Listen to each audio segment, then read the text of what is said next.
Kembali bersiaran di segmen yang ketiga Extremo Podcast GP episod yang keempat bersama dengan sahabat saya di sebelah kanan saya, Wandi, dan bersama dengan saya, Cikgu PJ.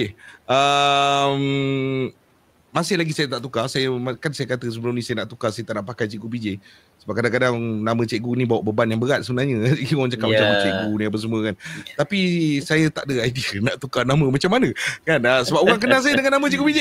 Susah sikit lah. Sebab Cikgu PJ kat Malaysia ni satu sekolah ada 14-15 orang Cikgu PJ kan. Jadi macam tak kena, tak syok pula. Tapi nantilah saya fikirkan saya nak pakai nama betul ke nama glamour kan. Mana tahu. Okey, apa-apa pun kita berada di segmen yang ketiga. Dah melalut.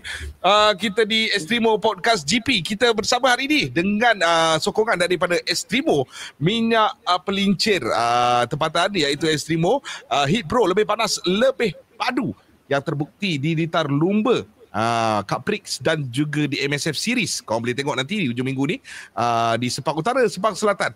Extremo, jentera-jentera diorang yang katanya terlalu laju sampai rider terpaksa off throttle sebab takut melanggar undang-undang MSF, takut dikenakan penalti sebab motor terlalu laju.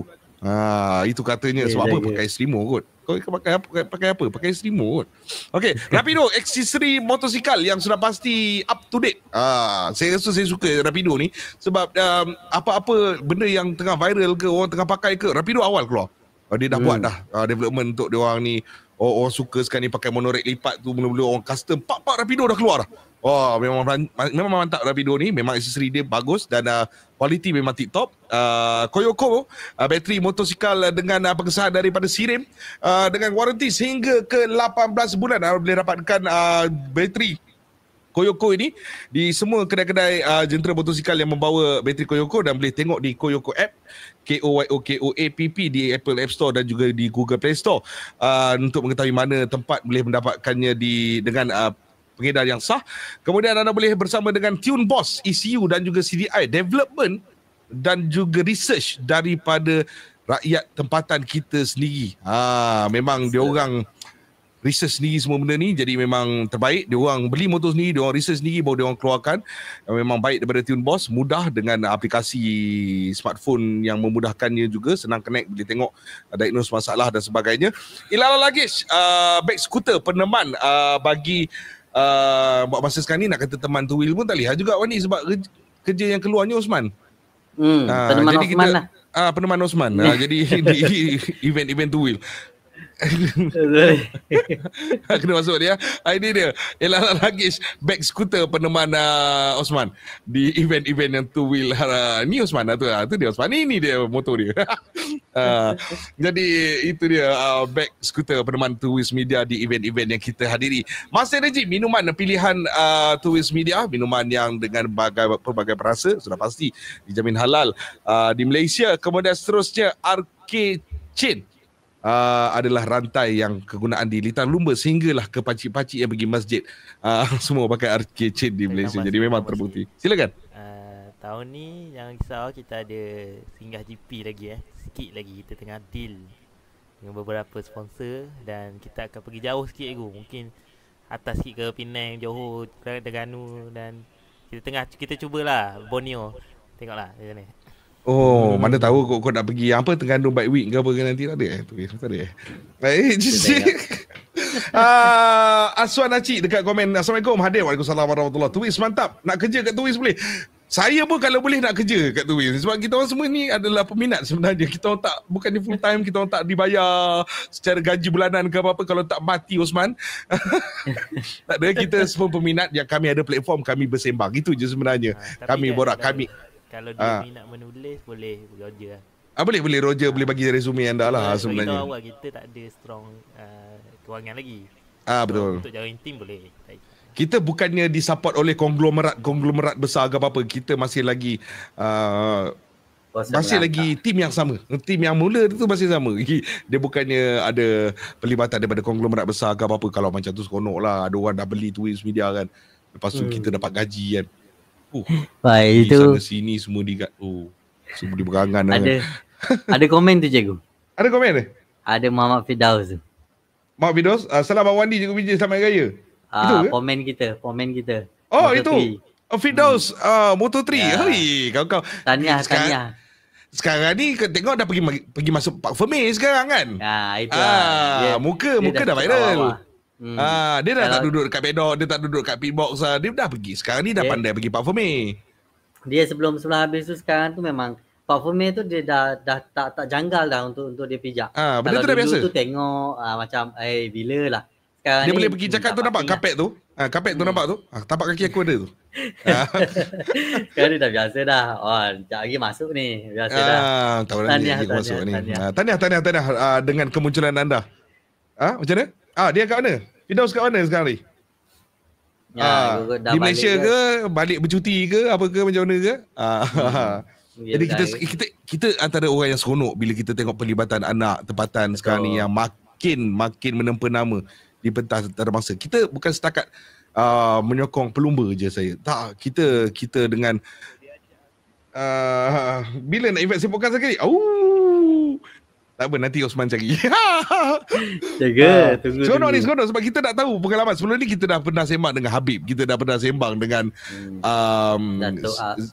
Kira, kita dah sembang dengan Datuk Razlan ke, orang yang berada dalam scene kan. Semua tu yang macam premier class. Kita nak tahu juga pendapat ataupun rasa dia bila duduk berada di, kita katakan macam intermediate class ke, di pasukan-pasukan swasta yang lain ke apa. Semua nak tahu juga. Kan nanti menarik ni. Saya berada di Spain. Spain. Kau. Ni belakang rumah saya Spain je. Spain itu lain. Itu Pinoy. Lain Mandi. Aduh. Bunyi dia orang memang Gonzales juga, tapi Gonzales dia orang tu lain. Aduh, jangan saya lain lah. Ingatkan Sepanyol rupanya kacukan. Rupanya kacukan. Jadi insyaAllah nanti kalau ada masa, kalau ada peluang Firdaus, kita akan bawa dia masuk dalam podcast ni. Kita nak sembang, kita nak tahu. Sebab kita orang ni pemain taman je kan. Yang pernah tukar pun mungkin tudung tiup. Kalau boleh kita cari yang mana yang 3 minggu ke race kan. Kita cari yang lama sikit at least. Di Z1 tanya ni, tengah dyno motor tu mungkin dia orang macam Daus ni mungkin tangan sebelah tengah duk peram tengah belakang men. Dia tak boleh duduk diam. Dia memang multitasking tu perkara biasa bagi dia. Kan kalau tak masuk Park Fermé lah bro. Kalau tak masuk Park Fermé lah. Okey, kita berada di segmen yang ketiga sekarang ni, segmen di mana kita nak bincangkan tentang apa yang berlaku di Grand Prix Qatar. Di segmen ketiga ni, kalau ada benda menarik di Moto3, Moto2, kita akan cerita. Kalau tak ada, mungkin kami akan abaikan. Dia macam tu sekarang ni. Format kita sekarang ni, kita nak tahu tentang apa yang berlaku yang boleh kita macam notable daripada Grand Prix Qatar. Kita macam tak nak go through dah daripada Moto3, Moto2, MotoGP macam dulu dah. Kita dah macam, kalau ada pun kita sentuh sikit-sikit dia macam tu kepada anda yang mana nak tahu yang keputusan lebih tu boleh pergi tengok buka. Sebab dia orang selama ni tunggu hadiah je belakang. Betul. Betul. Padahal depan tu yang rancak kan. Sembang depan tu yang best kan. Dia orang tak tahu kan. Jadi yang dekat belakang ni kita macam tu je. Jadi untuk nak tahu berita yang tentang perlumbaan, kau boleh buka page Tuis Media dekat Facebook kan. Dan juga nanti insyaAllah website akan dilancarkan secara rasmi. Sebelum ni kita katakan macam penulisan blog style ke apa-apa. Lepas ni Tuis akan ada website. Wow. Nanti bab tu bukan setakat website, ada info lain banyak lagi. Betul. Yang tu yang ada jadual, ada semualah. So kita dah request lah benda tu. Nanti kita tak ready ni nanti. Kau nampak ni Man. Ijuan Hunter masuk. Kau masuk tengok tak Ijuan Hunter masuk. Pasal Kaprik pula. Dah cerita Kaprik pada segmen bersama tadi. Ini nama yang jari pantas ni. Ini nanti jari pantas ni. Betul masuk. Ijuan Hunter ni saya kenal lah. Memang setiap kali event memang dia akan datang support. Betul. Support kita pun dia rela sewa tau. Suit hari tu datang. Lepas tu motor dia tu, dia pergi beli apa lah, tukar semata. Dia kata demi tu wheel lah. So, thank you. Memang kau lah. Kalau lah saya sempat pergi track day tu hari, sebab saya memang nak bawa motor saya nak bagi orang sesah. Kan kalau lah saya sempat pergi tu hari, aduh kan best bagi orang naik motor aku kan. Tapi tak ada rezeki lah. Dan sekarang ni motor saya nak mention dekat ni, Ijuan Hunter ni, dia baru itu dia keluar hospital. Dia pembedahan jugalah. Balik tu dia singgah GP. Bayangkan daripada hospital tu datang singgah GP tu tengok. Dia betul balik pada hospital ke dia lagi pada hospital? Tu tak tahu lah. Mungkin dia bekerja kot. Aduh, apa pun sokongan saya memang. baru balik, Amin. Baru balik. Kan kau lari pada hospital. Ui, singgah GP kat sini ni. Hospital aku dekat dengan singgah GP ni. Aku pergi lah. Kan, doktor cari. Mana Izwan? Izwan? Tak ada kan. Betul-betul nama hunter lah. Jadi kita nak mulakan segmen kita yang ketiga ni. Di mana kita nak mulakan sebenarnya, Wandi? Baik.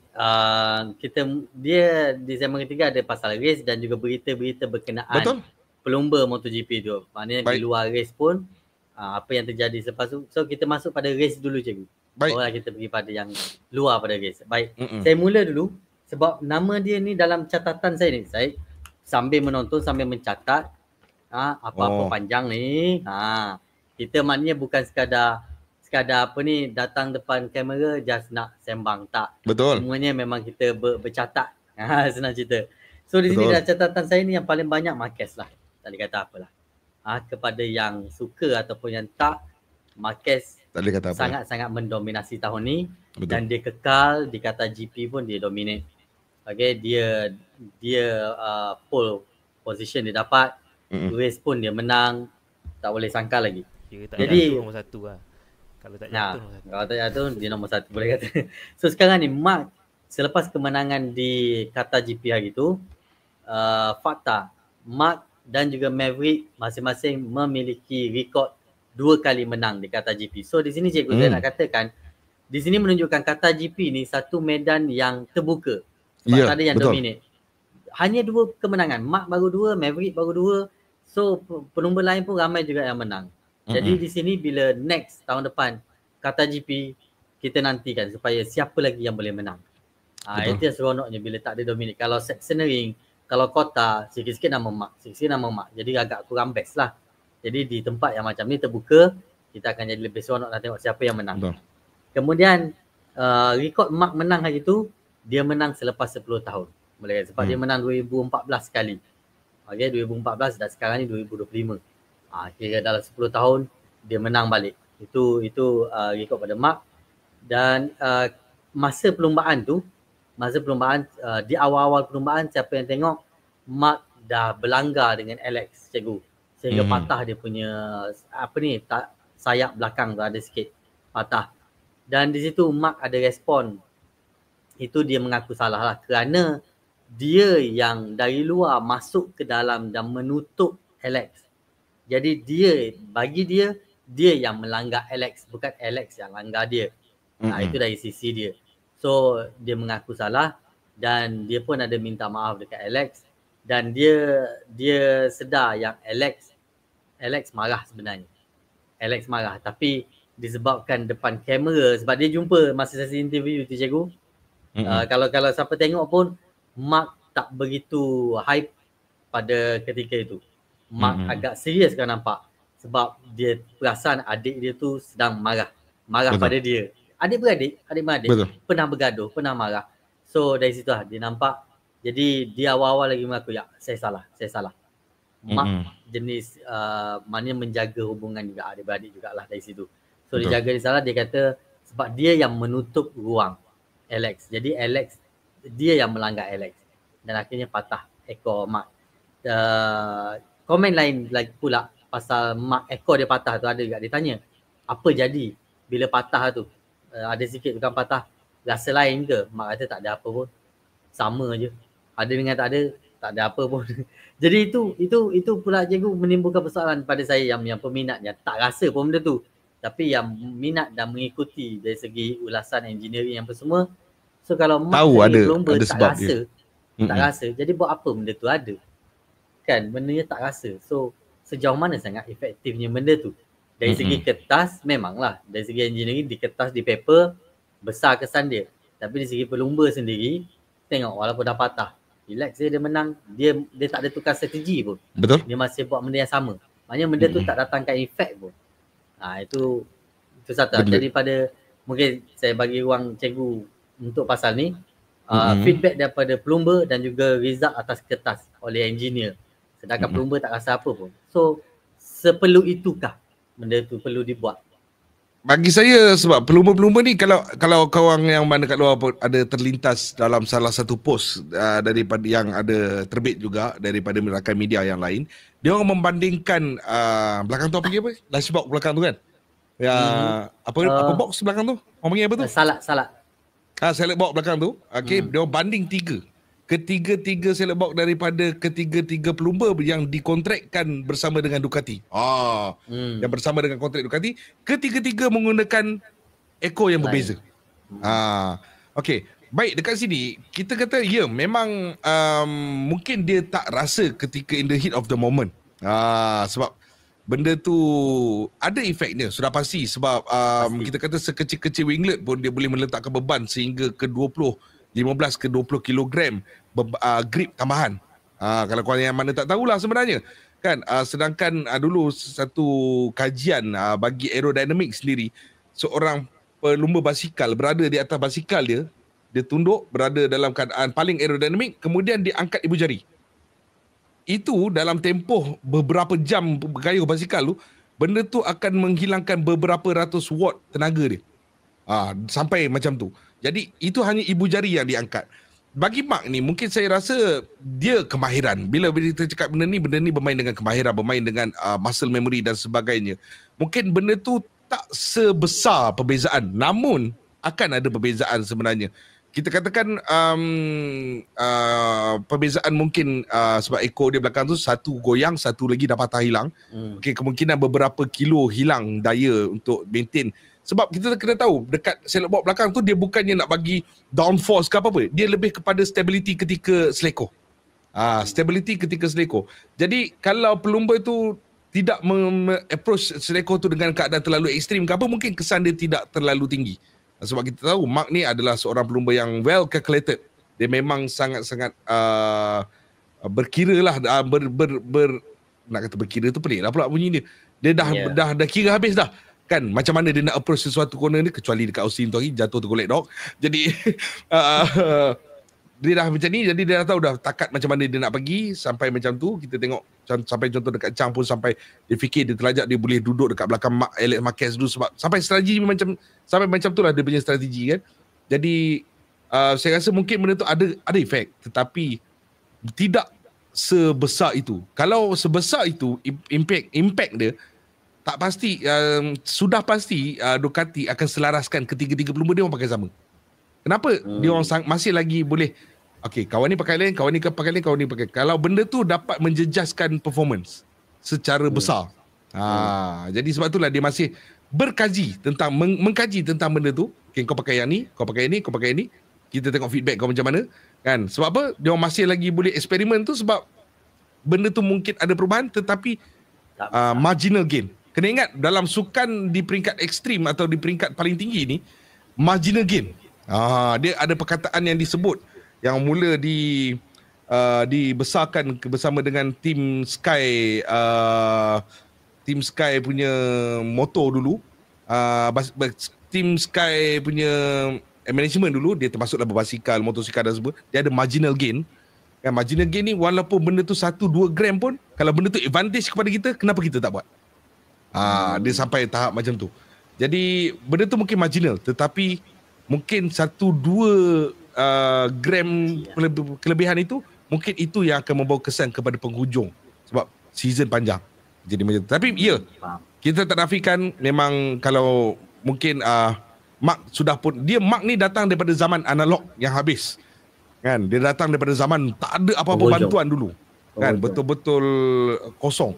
Jadi dia dah biasa dah dengan feedback yang tanpa bantuan dan sebagainya ni. Jadi kalau ada tu bagus, tak ada pun aku boleh. Saya rasa macam tu. Jadi mungkin kalau bagi kepada generasi baru ni, mungkin dia macam benda ni tak kena kita. Mungkin kita tak tahulah benda tu kan. Tapi bagi Mark mungkin tak ada masalah ni. Ya, okay. Penerangan jelas cikgu, jelas betul lah. Yang saya tertarik cikgu sebut marginal tadilah. Maknanya ya, kesan pada Mark mungkin tak rasa, tapi dia ada advantage walaupun sedikit, kenapa tak kekalkannya. Itu agak setuju. So saya sambung lagi pasal Mark tadi. Pada perlumbaan hari itu kita tengok dikata Mark biar je Frankie berada di depan. Dia sama case macam dulu Mark biar saja Zarco di depan. Masa Zarco rookie MotoGP. Dia macam ni, di Lita Kata ni dia banyak flow snake. Okay, kiri kanan agak lebar. So dari situ Mark atas pengalaman dia Kalau lita yang jenis macam ni, yang banyak ni, dia agak panjang, lepas tu selekoh dia agak besar dan ulang-alik, dia akan lambat panaskan tayar. Itu satu hal. Okay, Mark tunjukkan yang lita macam ni, dia akan lambat panas tayar. Kena pula lumba pada malam. Betul. Jadi Mark memang dengan pengalaman dia, dia tahu kau nak pergi, pergilah. Aku tak kisah pun. Kalau separuh perlumbaan pertama, dia lebih rela duduk di agak belakang. Dia lebih rela. Sebab dia akan mula rasa cengkaman tayar itu hampir separuh perlumbaan baru dia start rasa. Itu atas pengalaman dia. Walaupun dengan bantuan elektronik, walaupun dengan bantuan winglet dah mula banyak, berbanding pada zaman dia mula join 2013-2014, tapi karakteristik lita ni memberi feedback yang sama. Tayar masih lambat panas. So sebab itu kita tengok Mark, kalau tahun depan pun kita tengok dia masih lagi tak terus shoot ke depan, kita faham kenapa. Antara sebab dia ialah dia dah tahu lita ni akan bagi lambat cengkaman tayar. So itulah dia tahan dulu, dia tahan sampailah dia dah nampak pekor potong dia kata itu dah hampir separuh rasanya perlumbaan, barulah dia cuba follow dan dia cuba barulah dia dapat keyakinan okey tayar sekarang ni dah glued, dah mula melekat gam. Okey, aku boleh bagi sehabis yang aku boleh. Betul. Dan kena ingatlah Mark ni dia bukan kita nak agungkan dia ke apa-apa lah kan. Cuma dia pelumba yang paling berpengalaman daripada semua pelumba kat sini. Jadi dia pula berbekalkan juara dunia beberapa kali yang dia ada. 7 kali juara dunia kan? 7? 8? 7? Aku pun 8. Total 8. Kan? Jadi dia dah tahu habis sebenarnya.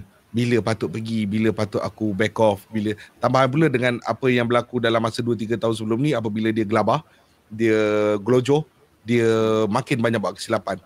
Bagi saya lah, penunggangan Mark yang membuatkan dia nampak sangat efektif tahun ini.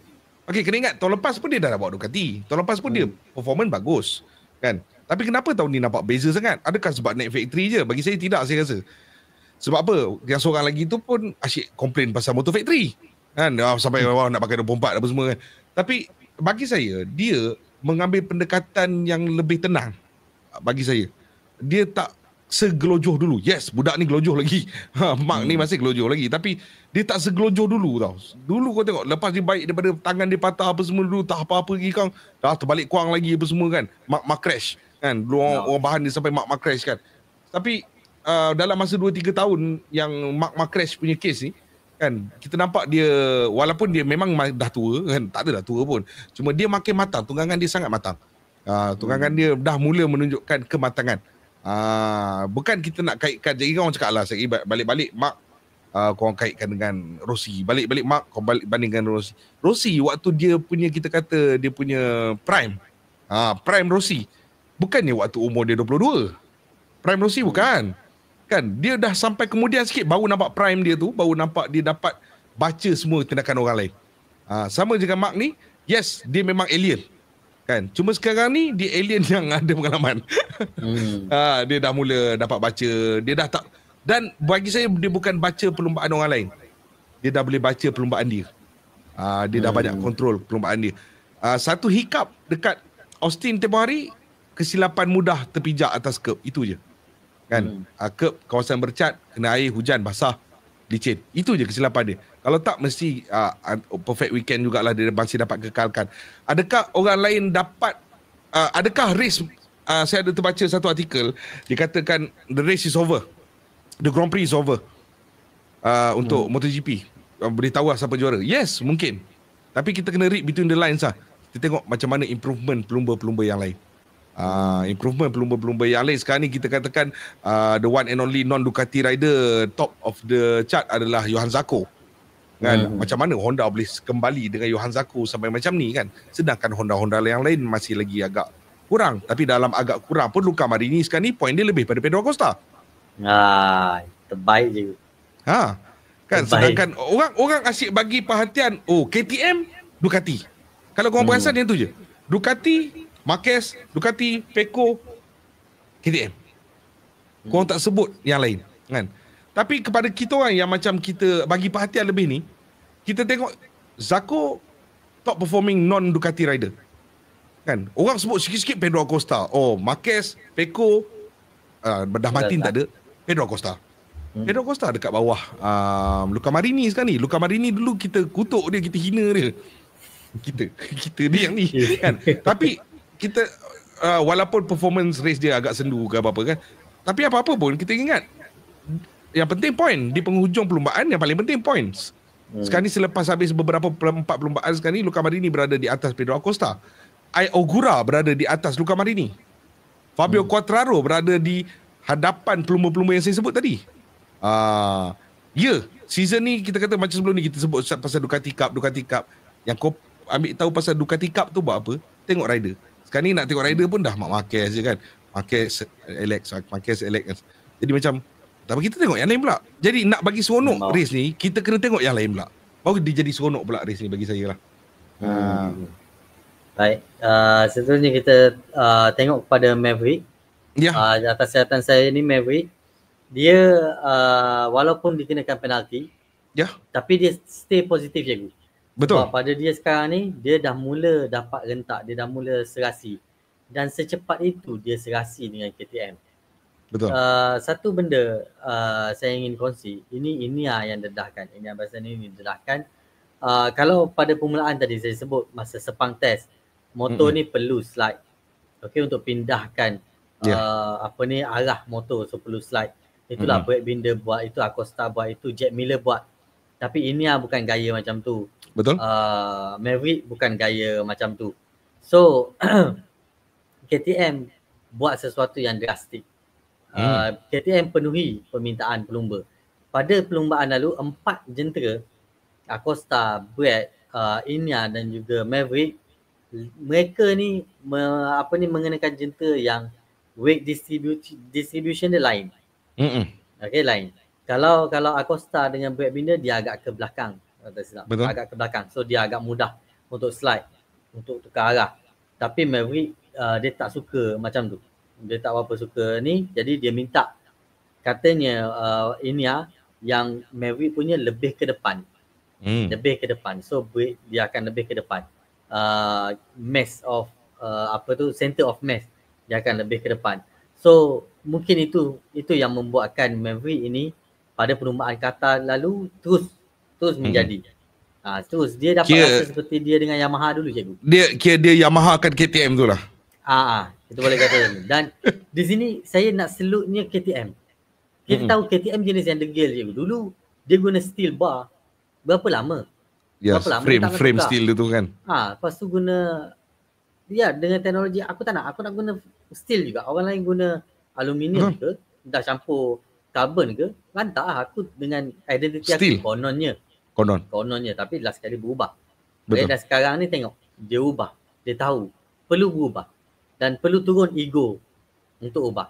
Dan ini satu tanda positif dan terbaik KTM. Bagus. Ya, tambah pula kita dengar cerita kilang KTM pun sekarang ni dah buka balik, dah beroperasi semula dalam masa 2 minggu lepas. Jadi mungkin sebab tu kot dia orang macam okey, kilang dah buka, hantar motor pergi kilang, betul kan? Mungkin sebelum ni kilang tak buka kan. Dan mungkin juga cikgu sebab Maverick dah mula ada saham di KTM. Jadi takkan tak nak dengar kot permintaan shareholder orang yang takkan tak nak dengar. Sekarang dia tarik diri kan. Itu antara yang saya nampak. Jadi kalau kita nampak lepas ini Maverick dah mula makin bagus. So itu kerana keterbukaan KTM untuk ikut apa yang Maverick nak. So jentera mereka ke 4 pelumba itu tak sama sekarang ni. Itu dan dia macam bos ride motor sendiri lah. Betul, lebih kurang lah itu. Okay. Saya rasa kita pun dah hampir berada di penghujung kita punya ni. Cuma saya nak tarik korang lah yang mana ada menonton sekarang ni, berapa puluh orang yang ada tengok kita sekarang ni. Korang cuba menonton sekarang ni, menonton dengan perspektif yang lain. Kalau tak nak race ni nampak bosan ke apa-apa, korang kena pandang daripada perspektif yang lain. Sebab tu kita suka bila korang yang ada menonton daripada awal. Bagi saya sarankan korang lah, kalau korang betul-betul true fan, tengok daripada mula praktis. Korang akan dapat tahu, korang akan dapat tengok kenapa dia ni tak dapat perform kat sini. Dia struggle dengan masalah apa. And then korang takkan jadi macam satu, kadang-kadang apa yang kita orang jawab dekat dalam screen, korang jadi macam, betul ke? Sebab ada benda yang kita orang cakap sebab kita orang tengok daripada praktis. Kita orang nampak kecenderungan pelumba tu macam tu ke macam mana kan. Jadi kau cuba, kalau kau boleh kau cuba tengok betul-betul dan cuba jangan obses dengan satu pelumba ataupun satu manufacturer. Paling best. Kalau kau dapat buat macam tu, memang paling best. Memang paling best, kau akan enjoy MotoGP. Kita tak nak jadi peminat satu jenama sebab apa? Kita tak pakai pun jenama tu. Kan? Kita tak pakai pun jenama tu. Kan? Kita nak kata kita sokong negara tu, bukannya ada orang negara kita pun tengah race kat situ kan. Jadi betul, tak payah nak obses kan. Jadi bagi saya lebih baik kita obses dari seni perlumbaan tu ke apa-apa. Kau tengok, kau tahu, oh kalau lah kau cakap dia ni memang teruk apa semua, kena bagi tahu balik, oh masa FP1 FP2 tu hari memang dia struggle kat sini. Nampak lebih educated. Sebab apa? Saya ada tengok dekat, saya nampak dekat komen yang tertentu dia kata macam-macam kan. Kadang-kadang kita tengok macam, bila kau komen macam tu, kau ni macam kau tak tengok race dia jadi macam tu tau. Sedangkan memang dia struggle, memang dia ada masalah, memang dia ada isu. Dan yang bestnya bila pelumba tu tak cukup training. Contoh kita kata Jorge Martin, kita kata terlepas test, ke semua test dia terlepas ke apa-apa kan. Masih lagi ada yang cuba mengutuk Jorge Martin. Takat tu je lah dia macam bro, dia tak sempat test atas motor tu pun. Tambah pula dia orang siap kaji yang kedudukan tangan kiri dia tu kan. Sebelum ni tangan kiri dia tu macam ada bengkok sikit dekat handle tu. Untuk perlumbaan di Qatar tu tangan dia straight. Dengan body position dia lari. Sebab apa? Sebab dia memang dalam keadaan yang masih sakit kan. Memang dia terpaksa tampung berat dan sebagainya. Jadi bila kau komen macam habislah, memang tak adalah mati ni, one hit wonder lah apa semua macam macam tu lah. Satu kadang-kadang kita nak balas balik pun kita balas balik macam tu je. Dia yang best kalau kita ikut, sebab bendanya ada naik turun, itu lumrah kehidupan. Sama ada di dalam tempat yang kita suka, macam kita suka sekarang lumba motor, ataupun kehidupan kita di luar sendiri yang kita hadapi, ada naik turun. So sekarang ni musim turunnya Martin. So yang seronoknya kita tengok macam mana dia bangkit, apa strategi dia, apa yang dia buat. Sama macam Mark. Betul. Saya nak bangkit yang tu.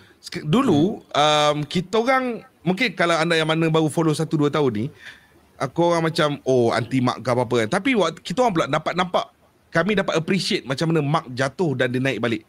Sekarang ni korang boleh jadi fan Martin untuk tengok sekarang ni dia jatuh macam mana dia naik balik. Guarantee Martin akan naik balik satu masa.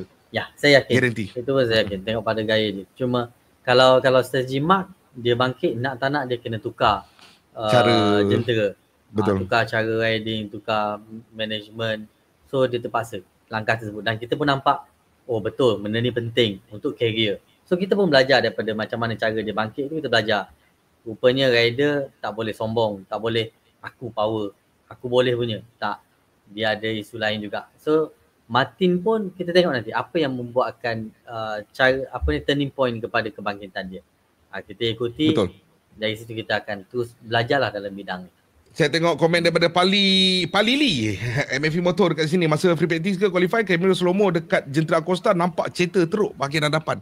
Ini kita tak tahu lagi sebab apa. Adakah sebabkan litar, sebabkan suspension ke apa. Memang masalah cerita memang efek kepada ramai pelumba, dan ada yang pelumba dia orang cakap benda ni antara sebabnya dia orang nak beralih kepada Pirelli, dia orang tak sabar untuk beralih kepada Pirelli. Ada yang kita dapat tahu berkata sedemikian lah. Jadi kita tak tahu macam mana. Nanti kita tengoklah macam mana, sebab kita dapat tengok itu hari Gentra Jack Miller memang teruk keadaan tayar dia kan. Sedangkan cerita tu datang daripada mana, dari kaya tunggangan ke apa ke. Sedangkan tapi tayar pun boleh. Jadi faktor tayar pun boleh.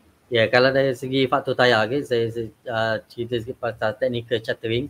Kalau faktor tayar kita nampak je even. Tapi bila kita turun dekat corner, tayar tu kalau ada yang dah terguris, dia akan jadi melengkuk. Dan lengkuk tu walaupun sekecil separuh kuku atau kecil, dia akan menyebabkan motor tu sedikit jatuh dan naik balik. Itu akan menyebabkan chartering. Sama juga kalau motor tu, kalau motor jalanan biasa ke, kalau kita buat main track sekali-sekala, kita pun boleh dapat rasa chartering. Kebiasaannya sebab tayar itu dah mula botak, dah mula nipis di satu bahagian. Tapi bahagian lain dia masih tebal. So dia akan berombak macam tu. Sebab itu kita charter. So di MotoGP pun macam tu juga. Dia dah tayar tu, itu antara faktor tayar. Mungkin betul. Dia berkumpul, rak tu berkumpul di satu tempat, dia akan membonggok dan itu pun boleh jadi charter juga.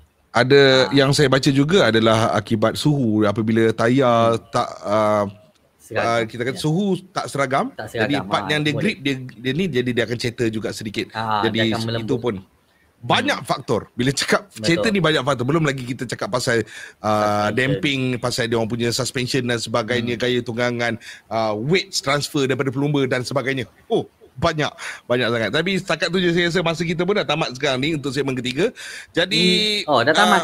Saya ingat nak tambah sikit yang luar pada race. Luar pada race apa tu? Tambah sikit lah. Kita bagi masa 5 minit. Yang sebab apa yang terbaru, Yamaha tengah test V4. Okay. V4 okay. Yamaha confirm mereka dah test V4 tapi belum bersedia lagi untuk guna.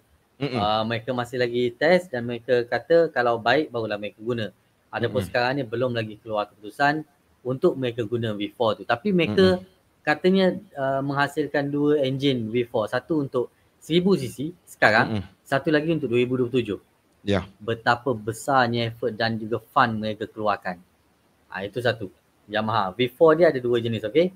Untuk tahun depan 2026 dan terus untuk 2027. Ya. Dia orang sanggup buat hanya untuk setahun. Bagi saya benda tu bagus sebenarnya. Sebab dia orang dapat gunakan data terus dalam keadaan satu mood mengkaji. Dia orang tak ada bergantung pada ni. Jadi dia orang terus V4 sekarang ni kita buat ni, daripada skala besar kita kecilkan. Dia jadi macam tu. Yang tu saya rasa lebih baik untuk Yamaha. Dan memang kita dah nampak dah benda ni. Yang kenapa kita cakap daripada 2 tahun lepas, kita cakap kenapa Yamaha tak transfer lagi pada inline 4 kepada V4 dan sebagainya, kita dah sebut dah.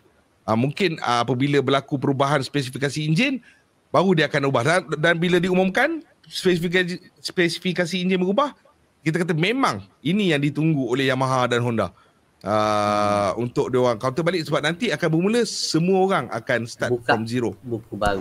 Dia orang patah enjin 800. Tapi yang menarik dia, kalau kita tengok motosikal produksi daripada Ducati V2 generasi baru ni, CC dia semakin menurun tau. Dia tak sama dengan V2 yang sebelum ni.